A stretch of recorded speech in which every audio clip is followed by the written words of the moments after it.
वो लिखें, लिखने के बाद उसके लिए एफर्ट करें और उन चीज़ों को कर दें। करने के बाद, क्योंकि अगर लिखेंगे नहीं ना तो वो एक चीज़ उस तरह से अचीव शायद हो या ना हो, वल्लाहु आलम। लेकिन हमारी साइकोलॉजी, ये जो हमने पढ़ा है उसमें यही होता है कि जो चीज़ लिखी जाती है उसका फ़ायदा ज़्यादा होता है कंपैरेटिवली जो जहन में हो। तो बेसिकली ये है। और कुछ बेनिफिट्स हैं ये गुड। मैं अभी जल्दी से ख़त्म करूँगा, जो हमारा लिखने वाला काम था ये ख़त्म हो गया। मैं क्वेश्चन आंसर पे जाने से पहले दो स्लाइड्स हैं, ये जल्दी से कवर कर देता हूँ, फिर हम लास्ट पे जाते हैं। Benefits of good time management. हमारी ज़िंदगी में अगर टाइम मैनेजमेंट है तो उसके फ़ायदे क्या क्या हमें हासिल हो सकते हैं। बेसिकली अगर हमने टाइम मैनेजमेंट के ऊपर प्रॉपरली काम कर लिया, जो चीज़ें मैंने अर्ज़ की हैं इसके ऊपर हम लोग अगर प्रॉपर तरीके से अमल करने में कामयाब हो जाते हैं, हमारी लाइफ में से स्ट्रेस कम हो जाएगी। हमारी लाइफ में सबसे जो मेजर इम्पैक्ट पड़ेगा, स्ट्रेस कम हो जाएगी। Better work life balance. काम और जो हमारी ज़िंदगी है, घरेलू ज़िंदगी है, इसमें बहुत अच्छा बैलेंस हो जाएगा। हमारी ज़िंदगी में एक वर्क लाइफ जो है ना, ये दोनों चीज़ें बैलेंस हो जाएंगी और हाँ, दोनों चीज़ों में इम्प्रूवमेंट आएगी और हम लोग दोनों चीज़ों को बेहतर अंदाज में करने में कामयाब हो जाएंगे। फिर है मोर टाइम फ्रीडम। हमारे पास एक्स्ट्रा कुछ टाइम बच जाएगा अगर हमारे पास टाइम मैनेजमेंट है और हमने प्रॉपर तरीके से अपनी हर चीज़ को प्लान किया है, तो हमारे पास कुछ एक्स्ट्रा टाइम बच जाएगा। हम उस एक्स्ट्रा टाइम को यूटिलाइज करते हुए कुछ भी अपनी ज़िंदगी में कुछ अचीव करना चाहें तो वो कर सकते हैं। इसके बाद आप जब हमने चीज़ें की हुई हैं प्लान, तो इसकी वजह से फ़ायदा ये होता है कि हमारा फोकस रहता है कि मैंने ये चीज़ें लिखी हुई हैं, मेरे ये प्लान हैं, मेरे गोल्स हैं, अब मैंने ये करने हैं। अगर मैं नहीं करूँगा तो मेरे लिए मसाइल है, मैं अपनी चीज़ों को अचीव नहीं कर पाता। तो इंसान का बार बार फोकस अपनी उन चीज़ों पे जाता है जो इंसान ने करनी है, तो उसका फोकस इंक्रीज होता है। आजकल जो बहुत बड़ा मसला हमें, हमारे पास जो पेशेंट आते हैं वो जो करते हैं कि हमारा फोकस नहीं है, हमारा स्टडी पे फोकस नहीं हो पाता, हमारा काम पे फोकस नहीं हो पाता, हमारी तवज्जो नहीं हो पाती। अगर टाइम मैनेजमेंट है तो हमारा फोकस भी इंक्रीज हो जाएगा। High level of productivity. जितने भी काम हमारे हैं ना, हमारी प्रोडक्टिविटी लेवल बहुत बढ़ जाएगा। हमने अगर चीज़ें प्लान की हुई हैं, लिखी हुई हैं, इतने ज़्यादा हम काम करने में कामयाब हो जाते हैं कि अगर कोई दूसरा बंदा सुन ले कि 1 महीने में या 1 साल में मैंने इतनी ज़्यादा चीज़ें अचीव कर ली हैं, वो हैरान हो जाएगा। क्योंकि ये मैं आपको पर्सनल अपनी बात बता रहा हूँ। अगर चीज़ें प्लान की हो, ऐसा मैं आपको ये जेन्युइनली अर्ज कर रहा हूँ कि मैंने ये चीज़ें ट्राई की, अनबिलीवेबल रिजल्ट्स मिलते हैं। ऐसे रिजल्ट्स मिलते हैं कि दूसरा बंदा ये कहता है तुमने ये कैसे कर लिया, मतलब 1 साल में ये चीज़ें अचीव करना पॉसिबल ही नहीं है, तुम कैसे कर ली। इसका मतलब, इसका आंसर ये है कि टाइम मैनेजमेंट, कि आप इस अपने आपने आपको इतना टफ टाइम दो कि वो चीज़ें ऑटोमेटिकली अचीव हो जाएं और बंदा हैरान हो जाए कि यार इस बंदे ने कैसे कर लिया। तो high level of productivity increase होता है अगर टाइम मैनेजमेंट बड़ी अच्छे तरीके से है। अच्छा, लेस प्रोकास्टिनेशन। लेस प्रोकास्टिनेशन का मतलब ये है कि चीज़ें डिले नहीं होती, ताख़ीर का शिकार नहीं होती। हमारे, अगर हम लोगों ने टाइम मैनेजमेंट की हुई है और हम आदी हो गए अपने टाइम के ऊपर वो काम करने के, तो जो चीज़ें हमें हमें आजकल तो सबसे मेन मसला आता है ना, लेट हो गया यार, ये चीज़ ना लेट हो गई, डिले हो गया। ये नहीं होगा।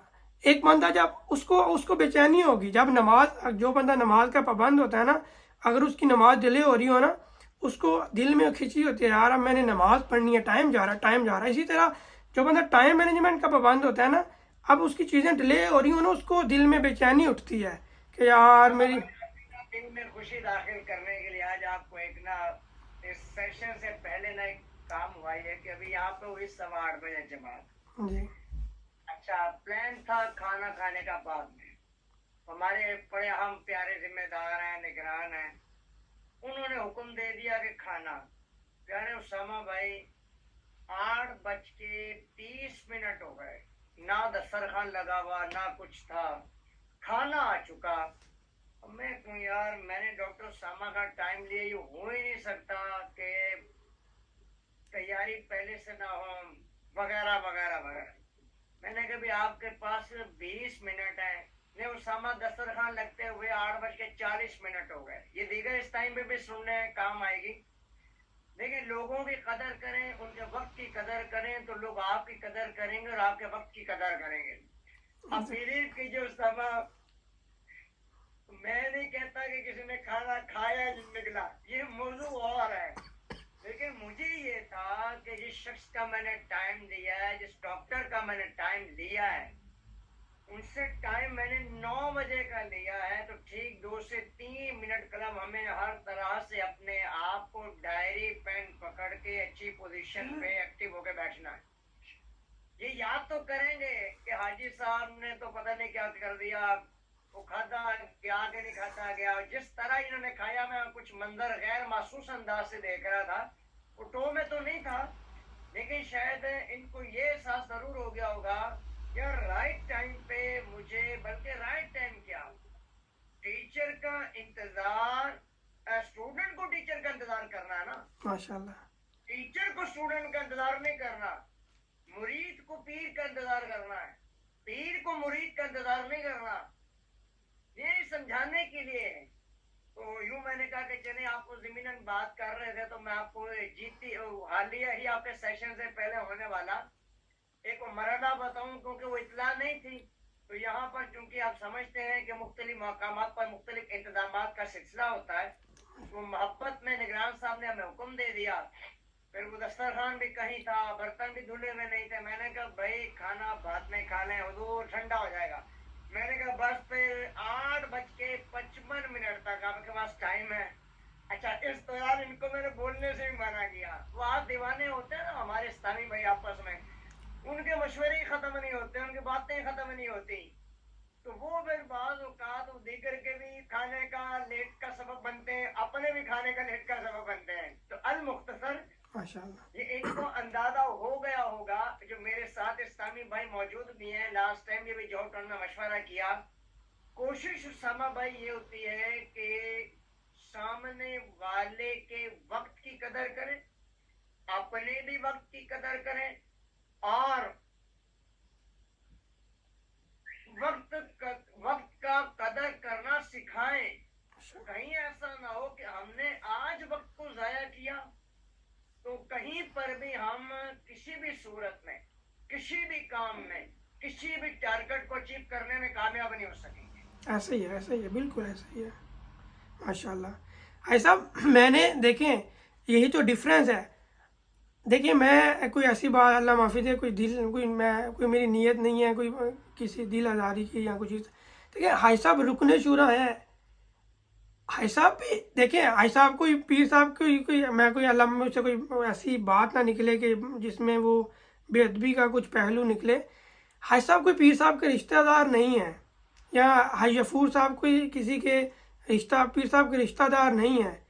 रुकने शुरा होने का एक सबब यूं भी हो सकता है कि देखें, ये चीज़ें फ़र्क डालती हैं इंसान की पोजीशन के ऊपर, स्टेटस के ऊपर। मैं इसमें बेअदबी के पहलू हैं, मैं कुछ बात नहीं, दूसरी लाइफ में भी आ जाए। जिन लोगों ने अपना टाइम ज़ाया किया होता है, वो डॉक्टर नहीं बन पाते, फेल हो जाते हैं, बाद में तरसते रहते हैं। या वो जिन लोगों ने टाइम ज़ाया किया होता है, वो बिजनेसमैन अच्छे नहीं बन पाते, बाद में फिर शिकायतें। तो यूँ फिर चीज़ें ना, things are simple and easier. जब आपने चीज़ें प्लान की हुई हैं, आसान है भाई, ये इस टाइम पे ये करना है, बात ख़त्म। चीज़ें आसान है, कोई ज़्यादा मसला ही नहीं है, रोलों में बंदा पड़ता ही नहीं है। लेस डिस्ट्रैक्शन है, कोई ज़्यादा डिस्ट्रैक्शन वगैरह नहीं होती है। बंदा जो है वो अपने चीज़ों पे फोकस रहता है, उसको पता है भाई इस टाइम पे मैंने ये करना है। आगे पीछे की चीज़ों का उसको पता ही नहीं है, जो होता रहे। मेरे तो ये एम्स है, मेरी ज़िंदगी का ये गोल है, मेरे साल का ये गोल है, मैंने तो भाई ये अचीव करना है। आगे पीछे जाऊंगा तो टाइम ज़ाया होगा, डिस्ट्रैक्ट नहीं होगा। बंदा कहता है भाई मेरा यही है तो मैंने यही करना है, तो चीज़ें आसान हो जाती हैं और डिस्ट्रैक्शन कम होती है। Increase energy and motivation.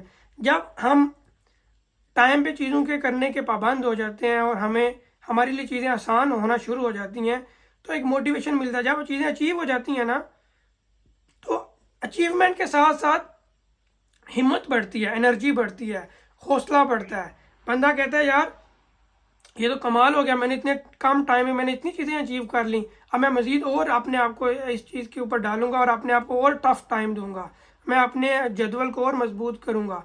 तो यूं बंदे के अंदर मजबूती आती है, प्रोडक्टिविटी लेवल और मोटिवेशन, एनर्जी बढ़ती है। फिर एंड पे है टाइम टू थिंक। लास्ट न बट नॉट लीस्ट,